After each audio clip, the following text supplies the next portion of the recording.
முருகனே துணை. அனைவருக்கும் இனிய வணக்கம். ஆன்மீகம் ஸ்டார்ட்ஸ் உங்களை அன்புடன் வரவேற்கிறது. பதிவு என்னவென்றால், கொசுவை விரட்டும் பேய் மிரட்டி. ஒரு சில மூலிகைகள் ரொம்பவும் விசித்திரமாகவும் மர்மம் நிறைந்ததாகவும் இருக்கும். சித்தர்கள் அருளிய இந்த மூலிகைகளை சரியாக பயன்படுத்தும் பொழுது அதன் பலன்களும் நாம் முழுமையாக அனுபவிக்க முடியும். எல்லோருக்கும் மூலிகை பற்றிய எல்லா உண்மைகளும் தெரிந்து விடுவது கிடையாது. அப்படியான ஒரு அற்புதம் நிறைந்த பேய் மிரட்டி மூலிகை கொசுவை எப்படி விரட்டும் என்னும் இந்த தகவல்களை நாம் பார்க்கலாம். பேய் மிரட்டி மூலிகை இலை இருக்கும் இடங்களில் மனித சக்திக்கு அப்பாற்பட்ட எதுவும் தங்க முடியாது. வீட்டில் துஷ்ட சக்திகள் இருந்தால் பேய் மிரட்டி மூலிகை இலைகளும் அல்லது தண்டுகளையும் பயன்படுத்தி அதனை விரட்டுவார்கள்.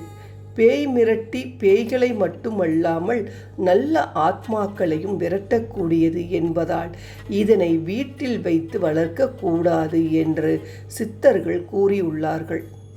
பேய் மிரட்டி மூலிகை இலையில் அறிவியல் படி ஒரு சில ஆசிட் போன்ற மூலக்கூறுகள் நிறைந்து உள்ளன.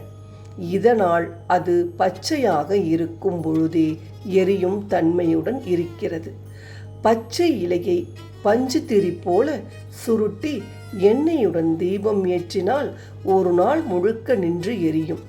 பௌர்ணமியில் மட்டுமே இதன் இலைகளையோ அல்லது தண்டுகளையோ வீட்டில் கொண்டு வர வேண்டும் என்று சித்தர்கள் கூறியுள்ளனர். பித்ருக்களை நெருங்க விடாமல் செய்யக்கூடிய தன்மையும் இதில் இருப்பதால் நம் இஷ்டத்திற்கு எப்படி வேண்டுமானாலும் பயன்படுத்தாமல் இருப்பது நல்லது. பேய் மிரட்டி மூலிகை இலை நன்கு காய்ந்த இலையில் இருப்பது பிரச்சனை இல்லை. இந்த இலைகளால் எந்த விதமான பாதிப்புகளும் தொந்தரவுகளும் வரப்போவது கிடையாது.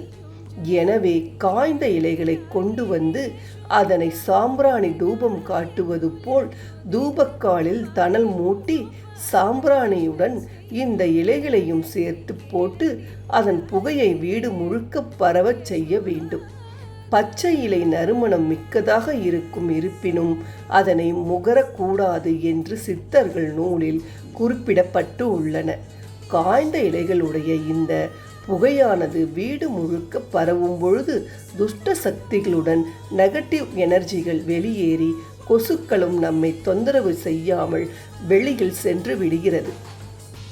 கொசுக்களுக்கு இதன் நறுமணம் ஒவ்வாமையை ஏற்படுத்தும் என்பதால் ஒரு கொசு கூட நம் வீட்டில் தங்குவது கிடையாது.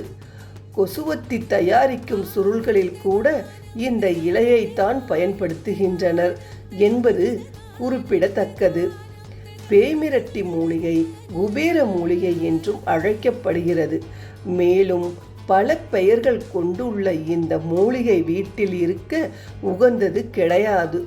தூரமான ஏதாவது ஒரு பகுதியில் வைத்து வளர்க்கலாம் அல்லது வனங்களில் காடுகளில் மட்டும் வைத்து வளர்க்க வேண்டியது ஆகும். பேய்மிரட்டி மூலிகை தண்டு பார்ப்பதற்கு மனித கை போலவே இருக்கும்.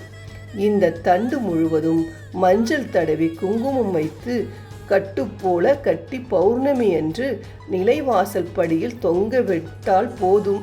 எப்பேற்பட்ட கெட்ட ஆத்மாக்களும் தீமை செய்கின்ற ஆத்மாக்களும் துஷ்ட சக்திகளும் துர்தேவதைகளும் நம்மை விட்டு வெளியேறிவிடும். தரித்திரத்தை துரத்தி அதிர்ஷ்டத்தை கொடுப்பதால் தான் குபேர மூலிகை என்றும் கூறப்படுகிறது. இந்த பதிவை நிறைவு செய்யலாம். இத்துடன் அடுத்த நல்ல பதிவில் பார்ப்போம். நன்றி, வணக்கம்.